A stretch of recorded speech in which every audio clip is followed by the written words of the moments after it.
Po returns for an all-new adventure in Kung Fu Panda 4, so today, let's see if it's worth your time.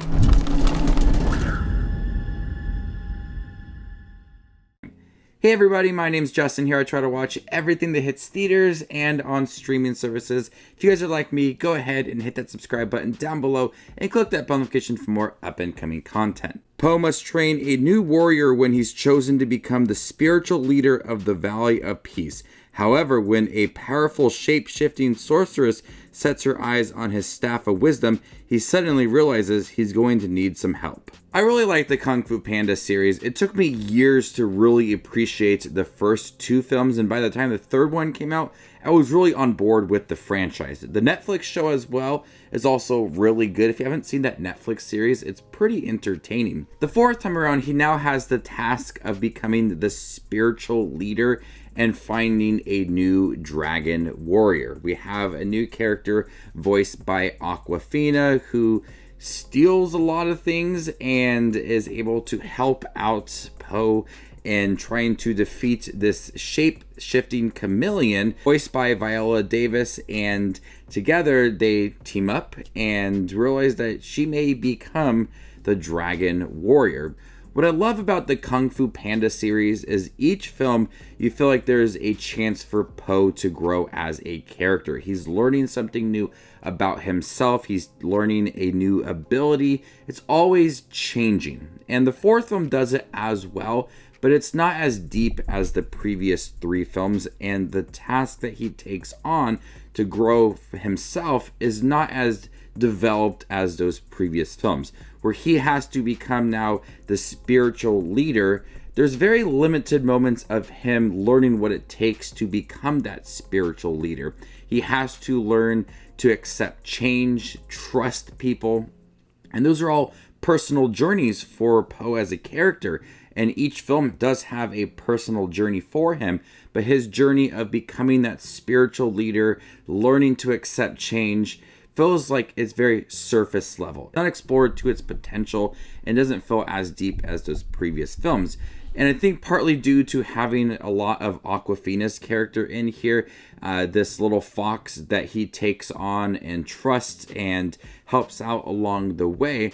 And we see a lot of development for that character as well. And it is welcoming to have a new character alongside Po. It's just not his journey. There's more her in this story. And I really liked Awkwafina in here. Typical Awkwafina jokes, and it does work for this animated film. But the two really get along, and there is enough development for both of those characters' relationship. There's some highs, there's some lows, there's some challenging moments along the way, but it all ends up being a story about trust and change, and that plays nicely within the film.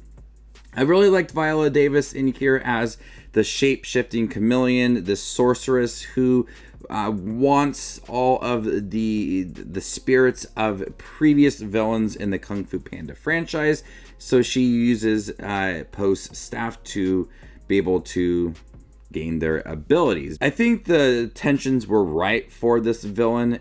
Villain was very intimidating throughout the film. For the first and second act of the film, the sorceress scenes were very limited. You didn't get much of the sorceress to build up that suspense for the third act of the movie, which had a lot of action in it and a lot of thrills and cool things that they did with all of the animation. It was so focused on the relationship between Po and Zen that there wasn't enough chance for the villain to feel very strong.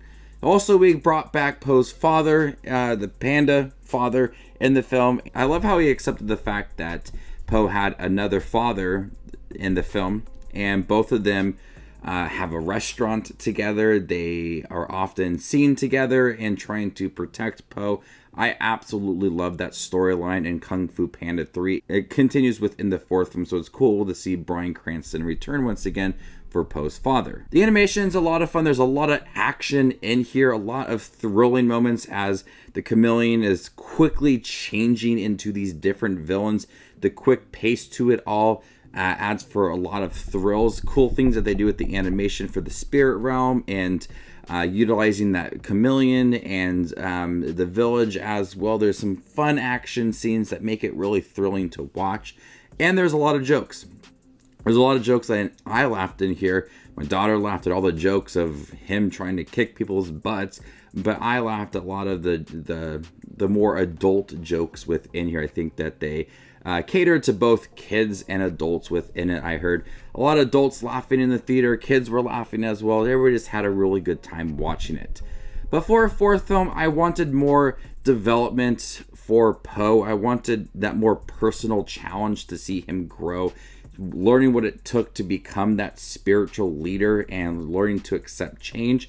It's in here, but nowhere as deep as I think it could be. And I think I said partly due to having a new character that you also have to develop as well, and seeing if she has what it takes to become the Dragon Warrior, develop that character. And I do miss the other characters, the Furious Five, Angelina Jolie and Seth Rogen. All those characters were absent within the film, and I really like to see them because they add so much more to the story, and it just feels more than just Po within those first three films. But I did like the new characters within here. There's enough jokes, enough action to make it an entertaining entry in the Kung Fu Panda franchise. Like I said, it took me years to really appreciate the franchise, and now it's one of my favorite DreamWorks properties, and I can't wait to see what they do moving forward. Like I said, if you haven't seen the Netflix series, there's so much more story with that, and Jack Black does return to voice Po in that Netflix series, and I think it is worth your time. So before I give my score for Kung Fu Panda 4, make sure to check out my channel. Here I do movie reviews, trailer actions, ranking videos, tier lists, all that fun movie related content that you see on YouTube. I do it all here, so hit that subscribe button to get it all in one spot. And if you want to see where Kung Fu Panda ranks amongst all the other 2024 releases I've seen this year, follow me on Letterboxd, and there you can find my ranking. I'm going to go ahead and give Kung Fu Panda 4 a B. Thank you guys for checking out my review for Kung Fu Panda 4. Have you guys seen it by chance? What'd you think about it? Let me know in the comment section down below, and stay tuned for more up and coming content like this. My name is Just Watches Movies, and you guys stay classy, YouTube.